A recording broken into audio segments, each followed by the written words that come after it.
As the summer of 2016 comes to an end, a young university student decides to take a break from getting ready for her next semester. While biking a few miles back home from her boyfriend's house, she goes missing. Her disappearance exposes a monster that shatters an entire community's sense of safety forever. This, on today's episode of The Life They Stole.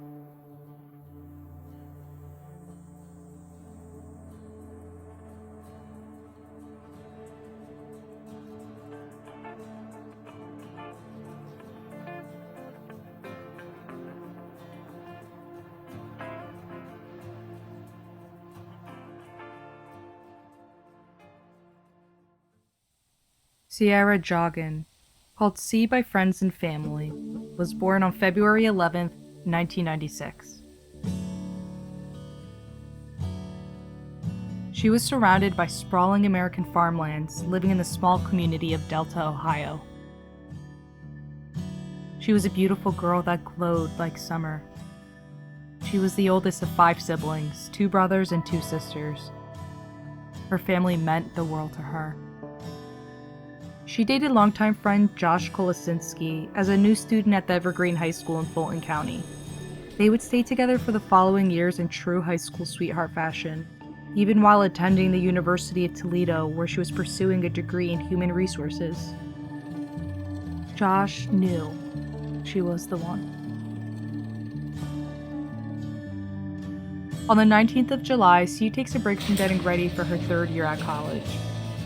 She takes a bicycle she recently purchased at a garage sale out for a ride to Josh's house.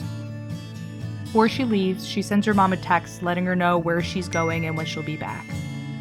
At around 5 p.m., she begins her 7-mile trek.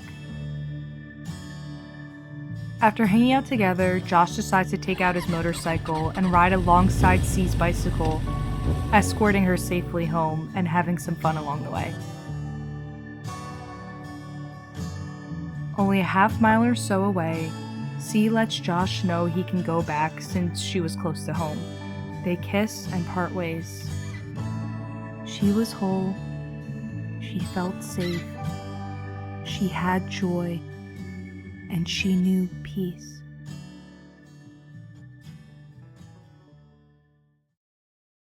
Coming back home at 9 p.m., C's mother noticed her daughter wasn't home.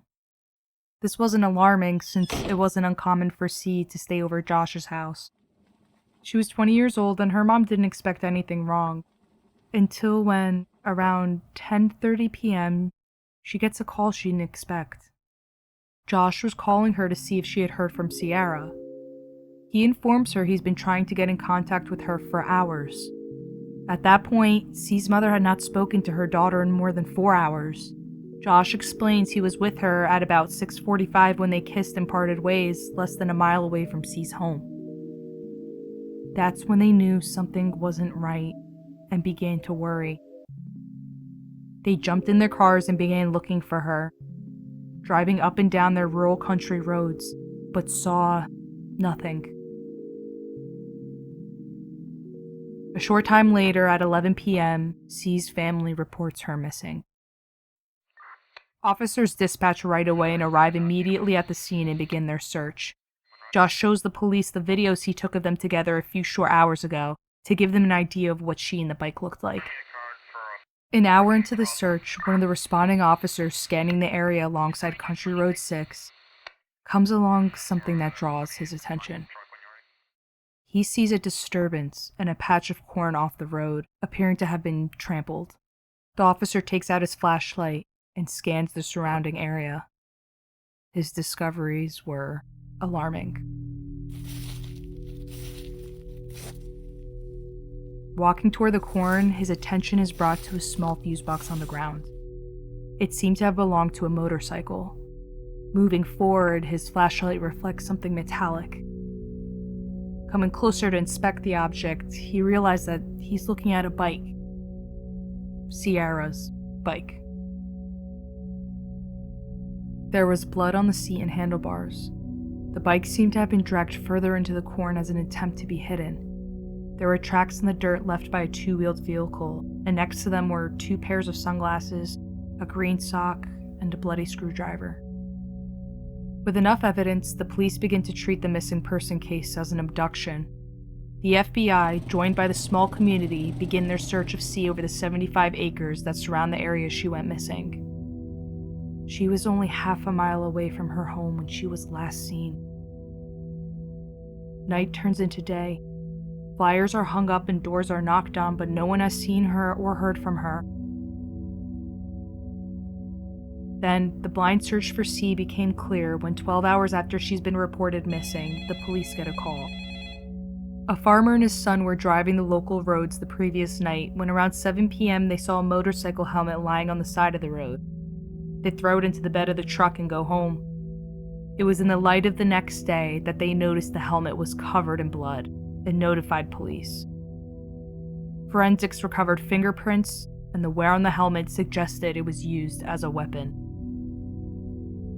This led police to believe a motorbike was involved. It wasn't looking good for Josh. Having taken his bike out the day C went missing made him be looked at closely by police.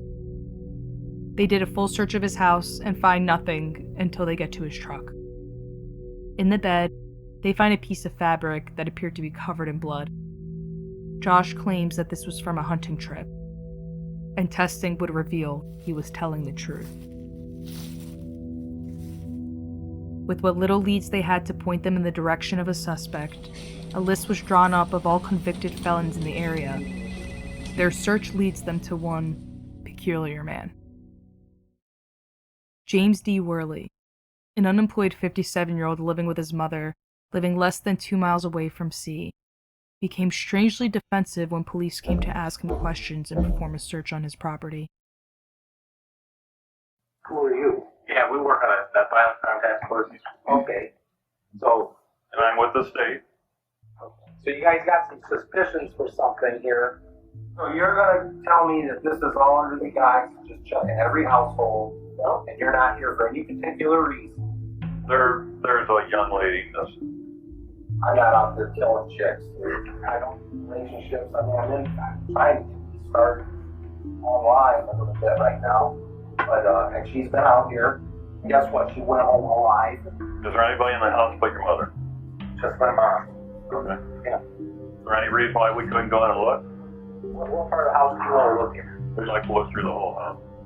You feel anybody that did that? Well, believe it or not, being cooperative is always good. Yeah, right. I feel violent side. I can't. Nah, I'm too quick for that. You're saying you killed before and you know. I'm just saying, sir, that's not cool to say. Reluctantly, James let the police perform a consented search of the house.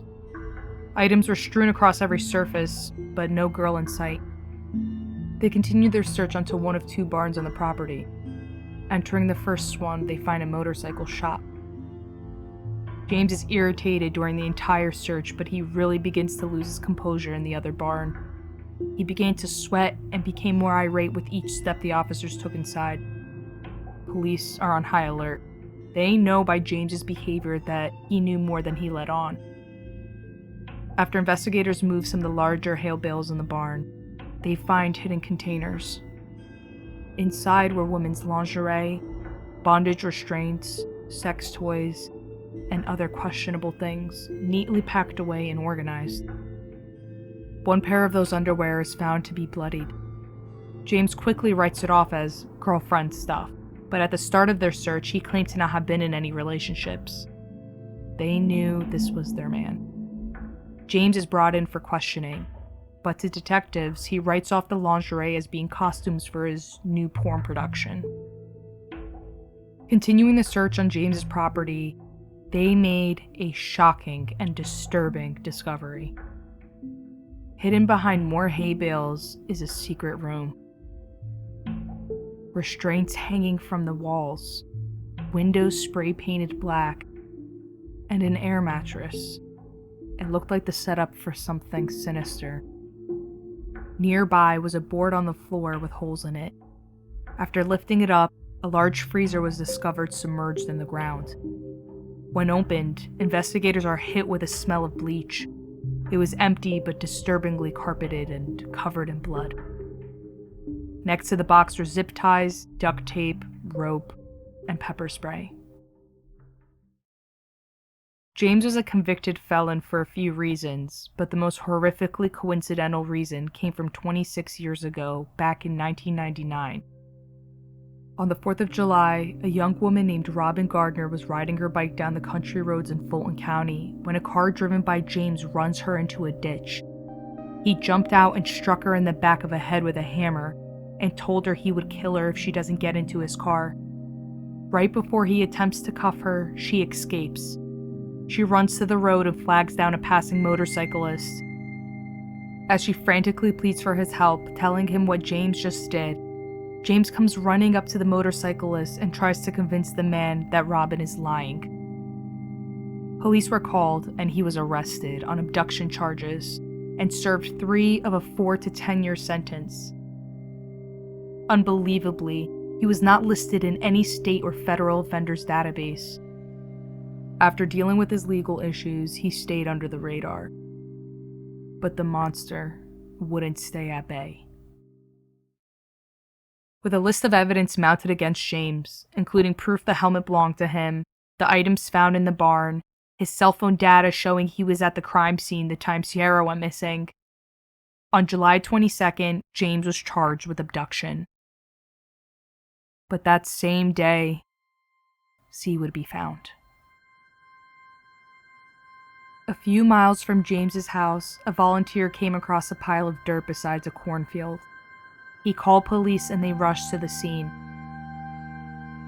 There they find her body bound and suffocated. There were no signs of sexual assault. James was charged with murder, kidnapping, abducting, abuse of a corpse, tampering with evidence. He pled not guilty. Prosecution came up with their theories. On the 19th of July, after watching porn all day, James felt like going for a ride. Out on the roads with his motorcycle, he notices Sierra, who had just parted ways with her boyfriend. In that moment, his sadistic urges resurface. He pulls up ahead of her and waits for her to pass on her bike. When she does, he takes his helmet and strikes her in the head. He tied her up in the field and left her there while he calls his brother to pick him up because his bike broke down, explaining the fuse box found at the scene. His brother stated he noticed nothing unusual about James. He drops James off at his house, where he takes his van back to where C was left. He puts her in the back and takes her to the barn, where he physically assaults her. James took a large rubber dog toy and forces it in her mouth with such force that it breaks one of her teeth. This is what led to her asphyxiation. James denies all allegations. There was an excuse for everything presented to him. The lingerie was for a porn studio. The bike's fuse box was found at that location because he ironically broke down the day before the kidnapping. A coward to the end, he was found guilty and sentenced to death.